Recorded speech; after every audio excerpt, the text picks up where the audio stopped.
Lorsque j'étais en classe de philo à l'école, j'ai eu un très bon prof qui s'appelait Olumonsi, maître Olumonsi, et il nous avait fait lire un extrait du livre de Viktor Frankl, L'homme à la quête de sens.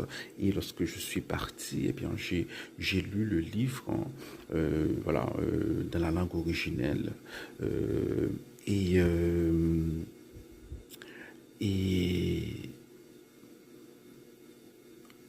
ça m'a fait beaucoup marquer, hein. Frankel, voilà, c'est un livre qu'on devrait lire, que tout le monde devrait lire. Alors, il divise le livre en deux parties. Dans la première partie, il raconte voilà, ce qu'il a vécu. Parce que Frankel, c'était un psychologue, un psychiatre qui a été arrêté par Hitler, hein. Voilà. Donc, dans la première partie, il raconte la vie quotidienne, voilà, des prisonniers des camps de concentration de Hitler, hein. Et sans embâche, hein. Et il disait, hein, voilà, voilà quelles sont les astuces qu'il utilisait pour survivre. Et il savait, lorsque les autres euh, étaient en désespoir, hein, par exemple, lorsque la personne, voilà, euh, il se couche, il prend une cigarette et il fume. Donc, bon,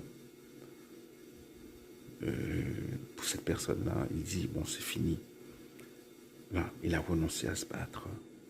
Et dans la seconde partie, il expose ce qu'il appelle la logothérapie, hein.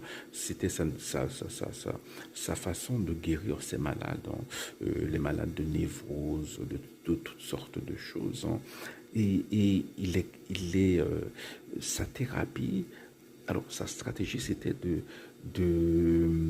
de les guérir en leur donnant un sens à leur existence, même aux souffrances que ces patients-là traversaient durant la vie. C'est pas trop loin du christianisme, quand même. Parce que dans le christianisme, les épreuves que nous traversons ont un but. Et le but, c'est bon, c'est très facile à dire, hein, c'est l'humilité et la charité, hein. Voilà, à travers chaque épreuve, Dieu veut que vous en sortiez avec plus de charité et d'humilité. Parce que c'est ainsi que Dieu nous prépare, hein, comme ça, hein, à travers la vie, en nous donnant des épreuves, à l'épreuve finale et à la vie éternelle. Voilà.